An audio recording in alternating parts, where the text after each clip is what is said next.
অগ্রক্রয়ের অধিকার দান, উইল এবং যে সম্পত্তি উত্তরাধিকারের ভিত্তিতে হস্তান্তর করা হয়েছে সেই সম্পত্তির ক্ষেত্রে কিন্তু প্রযোজ্য হবে না। তার মানে অগ্রক্রয়ের অধিকার শুধুমাত্র স্থাবর সম্পত্তির ক্ষেত্রে প্রযোজ্য হবে। তবে যে সম্পত্তিতে দানপত্র দলিল করা হয়েছে, উইল করা হয়েছে অথবা ওয়ারিশ সূত্রে উত্তরাধিকার সূত্রে সম্পত্তি তাকে বুঝিয়ে দেওয়া হয়েছে, এই ধরনের সম্পত্তির উপর আপনি কিন্তু অগ্রক্রয় চেয়ে আদালতে মামলা মোকদ্দমা দায়ের করতে পারবেন না। আমরা অনেকেই মনে করি যে আমি সম্পত্তি ভোগ দখলে রয়েছি, বন্দুক রাখা হয়েছে আমার কাছে, আমার পাশের জমি, তাহলে কেন আমি এই সম্পত্তি অগ্রক্রয়ের মামলা করেও পাবো না। আসলে অগ্রক্রয়ের মামলা করে কোনো সম্পত্তি পেতে হলে আমাদেরকে অবশ্যই এই কন্ডিশনগুলো খেয়াল রাখতে হবে যে এই দলিলটি দানপত্র দলিল কিনা, উইল দলিল কিনা, অথবা তাদের মধ্যে ওয়ারিশ সূত্রে উত্তরাধিকার সূত্রে হস্তান্তর হয়েছে কিনা, এই বিষয়গুলো লক্ষ্য করে তারপরেই শুধুমাত্র আমাদেরকে অগ্রক্রয়ের মোকদ্দমা দায়ের করা উচিত। নতুবা এই মোকদ্দমায় আমরা কিন্তু অপরপক্ষকে হয়রানি করব, আবার তা সত্ত্বেও আমরা নিজেরাও কিন্তু হয়রানির শিকার হব।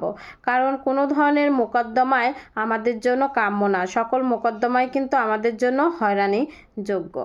যখন কোনো সম্পত্তি আমাদের কাছে অগ্রক্রয়ের অধিকার আমাদের জন্মাবে, তখন ওই অগ্রক্রয় করা সম্পত্তি কিন্তু আমরা মালিক হব না, আমরা শুধুমাত্র দাবি করব। আবার দেখা যাবে যে অগ্রক্রয়ের ওই সম্পত্তি আমাদের ওই সম্পত্তি যার রয়েছে তার সঙ্গে আমাদের সম্পর্কও থাকতে পারে। তার মানে কোনো সম্পত্তি আপনার পাশের কোনো সম্পত্তি আপনি বন্দুক নিয়েছেন বা লিজ নিয়েছেন বা বর্গা চাষ করছেন, আপনার মধ্যে একটা অগ্রক্রয়ের অধিকার জন্মাইছে, কিন্তু ওই সম্পত্তি যদি হঠাৎ করে কোনো ব্যক্তি উইল করে দেয়, আপনি সেটা জানেন না, এখন এই উইল দলিল করে দেয় বা দানপত্র দলিল করে দেয়, তাহলে সেক্ষেত্রে অবশ্যই আপনি ওই সম্পত্তিটি ছেড়ে দিতে বাধ্য থাকবেন এবং ওই সম্পত্তি নিয়ে আর পরবর্তীতে অগ্রক্রয়ের মোকদ্দমা দায়ের করবেন না। তবে হ্যাঁ, একটি বিষয় চ্যালেঞ্জ করতে পারেন। অনেক সময় দেখা যায় যে আপনার কাছে সম্পত্তি সে ইচ্ছা করেই বিক্রি করবে না, বিধায় আপনার সাথে খারাপ সম্পর্ক হয়েছে বিধায় সে কিন্তু অন্যত্র বিক্রি করার উদ্দেশ্যে হেবা দলিল করে দেয়, যাকে হেবা করার কথা না তাকেও হেবা দলিল করে দেয়। তখন ওই হেবা দলিলটাকে আপনি চ্যালেঞ্জ করে আপনি কিন্তু অগ্রক্রয়ের মোকদ্দমা দায়ের করতেই পারেন। এক্ষেত্রে আপনার মোকদ্দমাটি টিকবে। তার মানে আমরা সবাই জানি যে রক্তের সম্পর্কের বাইরে যেয়ে কিন্তু হেবা দলিল করা যায় না।